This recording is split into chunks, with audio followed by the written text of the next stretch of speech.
Kia ora Aotearoa, welcome whānau to the War on News, your weekly sacred cow slaughtering assault on current affairs, beam live from the palatial Stratus News bunker buried deep beneath the heart of the Greyland Republic. If this show is the ACT Party, replacing Hyde with Brash would be considered the greatest reshuffle since the deck chairs on the Titanic. In tonight's political media crimes against reason kill zone, Don Brash mauls Rodney Hyde for ACT Party leadership. This is what it sounds like when the doves fry. The New Zealand SAS don't torture, we hand them over to other people who torture. Shh, freedom tickles. John Key licks Queen's Corgi in Royal Wedding Wankfest, plus this week's Wanko of the Week, the Barack Obama People's Hero of the Week Award. Leading the War on News this week, brothers and sisters, the government have handed the yachting fraternity of New Zealand $34 million in more taxpayer money for them to play their Little Rich Boys America's Cup game. Apparently, funding yachting, a sector not known for their poverty, $34 million in public funds is defendable because Labour signed up to it before the stock market collapsed in 2008. Compare the $33.6 million that funded 35 arts organisations, 504 arts projects and 2,418 community arts programs in 2010, and that $34 million money shot all over the rich faces of the New Zealand yachting fraternity in the middle of the worst recession since the Depression starts to look like another interesting definition of what this government deems nice to have. Brothers and sisters, it's been a long week of media massaging of New Zealand in preparation for our new Chinese overlords. The New Zealand Herald did endless story after endless story of how we all need to suck up to China, and Dame Jenny Shipley, who chairs the We Are the Tibet of the Pacific Friendly Association, took time away from clubbing baby seal pups to death with her bare hands and made a rare appearance on TVNZ's Q&A where she made soothing, dulcet carbon monoxide tones that we should all allow ourselves to drift into a deep sleep we'll never awake from. All of this, of course, while one of the largest Chinese energy companies is in the South Island cutting deals to buy vast amounts of lignite and solid energy. That softening up, however, has taken a bit of a blow in the wake of China arresting artists, bloggers, and bizarrely deciding to arrest Christians for worshipping during Easter. I don't wish to nitpick, but isn't an intrinsic part of being a Christian the ritualistic worship of their religious holidays at certain times of the year, and that by denying them the ability to worship on Easter, China is effectively just arresting people for being Christian? Isn't that a little bit totalitarian? Forgive me, but are we all seriously considering falling under a new Beijing consensus to replace the Washington consensus that none of us gave our consent to? Do we really want a country that arrests Christians, artists and bloggers to have more influence on our economy? Other than the Dark Lords of the Sith and the House of Slytherin, who on earth do bloggers, artists and Christians going to church on Easter threaten? Brothers and sisters, news this week that John Key has been regularly using the New Zealand Air Force as a personal taxi service to run him errands around the country seems to suggest John's nice-to-have list goes well beyond 34 luxury BMWs. Helen Clark had her speeding limo. John Key now has his Air Fast One. The RNZAF isn't a glorified public transport service for the Prime Minister. By using them to pick him up from the V8s, he's showing he's about as out of touch with reality as Rodney is in Epsom. What emergency event occurred for the PM to be picked up and dropped off by the Air Force? Was it a comet on a collision path with Earth? Had a terrorist threatened a nuclear device against Wellington? Was Murray McCully thinking aloud at a media event? John Key had the New Zealand Air Force pick him up from the V8s so that he could get to a black tie dinner at the Royal Auckland Golf Club in Otahuhu, where the club was celebrating its royal status. Brothers and sisters, maybe in John Key's world, being late for a black tie dinner at a Royal Golf Club is an emergency. But to the rest of us, it's just another example of his you do with less, I take more, born to rule double standards. To the headlines, whānau. Don Brash mauls Rodney Hyde for ACT Party leadership. This is what it sounds like when the doves fry. Replacing Rodney Hyde with Don Brash as a solution to ACT's meltdown is like repainting the Fukushima nuclear power plant with lead-based paint and hoping that works. The Monty Burns of New Zealand politics is more electorally palatable than the right-wing Oompa Loompa of hate. National strategists will be bashing their heads against walls. No one rallies the worst fears of neoliberal madness run amok than Don Gone by Lunchtime Brash. His dirty manipulations during the Hollow Men and his casual racism combined with a wide-eyed acolyte view of free market economics is about as welcome to the New Zealand masses as a malignant tumour.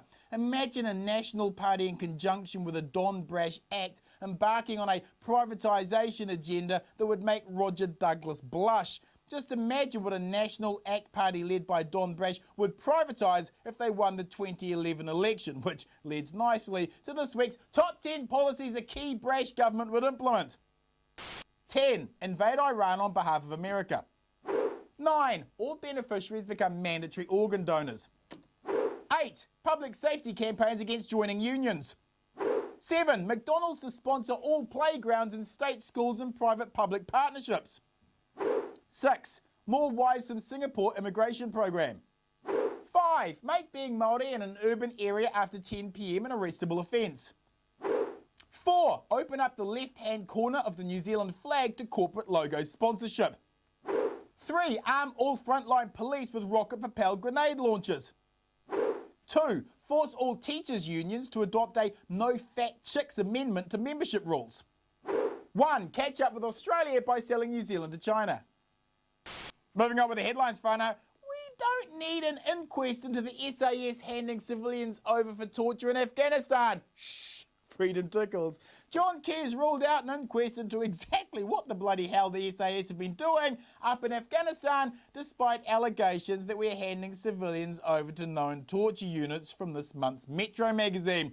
Brothers and sisters, there are laws in war for a bloody good reason, and these reasons have been built up over centuries of philosophy about why we have rules in war. This is the Geneva Convention we're talking about. It's not some formality at head office, and some serious questions are raised in the Metro article that our soon-to-be-declared Governor-General may have misled our politicians. An inquest into these allegations are exactly what is needed. If we are in Afghanistan propping up a corrupt regime while handing civilians over to torture, then aren't we merely the tyranny we proclaim to be fighting?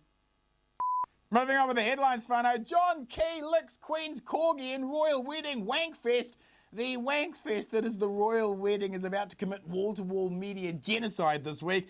And the endless updates about what a parasitic taxpayer-funded piss-up gets you these days, a moment of sheer ghoulish delight was revealed when the chuffed and grinning John Key excitedly giggled that he had been licked by one of the Queen's corgis during lunch with the grand old duck herself. Maybe I'm a tad cynical, but I'm not sure that what we need at a time when we are collectively balls deep in one of the worst recessions with a political far-right corporate coup underway is media distraction by some class-based romanticism and a geeky Key blushing because the Queen's bitch licked him. Whānau, let's hand out this week's Wanko of the Week award.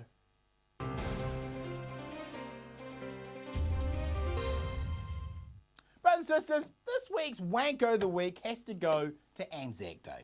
For me, Anzac Day is a day that civil society pauses and remembers those who have sacrificed their lives in the name of our country. It is a commemoration of our wars and a solemn occasion when the current generation promises the next generation that we will never throw their lives away as wastefully as we have in the past.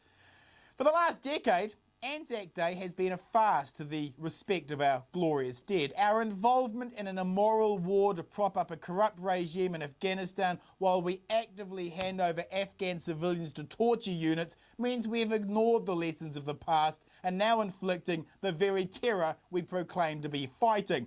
How do we know the people the SAS attacked and killed in the revenge attack that's just been made public were the ones responsible for the death of a New Zealand soldier? A court decides guilt. Are we now saying the SAS are a court unto themselves who can decide who is guilty and who is not and kill both accordingly? When you are against war, it is because war makes good people do bad things. When you dance with the devil doesn't change, you do.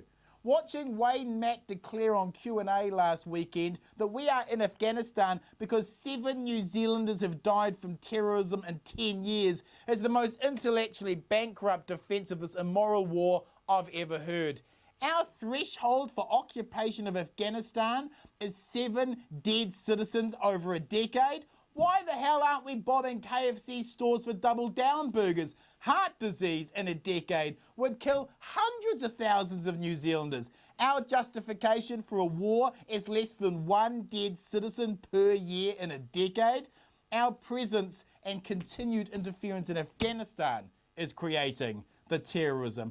Our history is littered with wars that were ill-defined and devoured some of our best and brightest. We respect the glorious dead by promising not to needlessly fill the graves next to them with more wasted life. Let's end the show by handing out this week's Barack Obama People's Hero of the Week Award.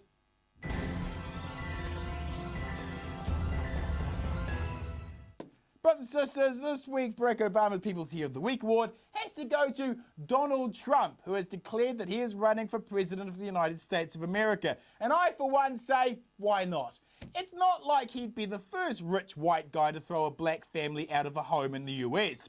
Trump would be following a long tradition of rich megalomaniacs who have a God complex and think they can run a country based on nothing more than a media profile and bad haircut. Democracy has clearly not worked for America. Why not a corporate dictatorship? Trump is as ill and bloated as the American economy, so he'd be perfect for the role. UN meetings would be shorter with his speech comprising of "you're fired," and he would redecorate the White House with gold. I hope he runs and wins and inspires corporations to promote their own mascots for president. That's right, folks. I want to see Ronald McDonald with his pro-choice ticket run against Colonel Sanders and his pro-gun lobby. At the very least, Trump would change the American Star-Spangled Banner anthem to "Money, money, money, money, money." That's it for tonight, folks. Don't forget Citizen A plays Friday, 7:30 p.m. Freeview 21 and Sky 89. Follow me on my Citizen Bomber Twitter account and Citizen Bomber Facebook site. It has all the shows posted up online and allows you to befriend other like-minded citizens for romantic news moments. Good night, New Zealand. You stay classy out there, Righto.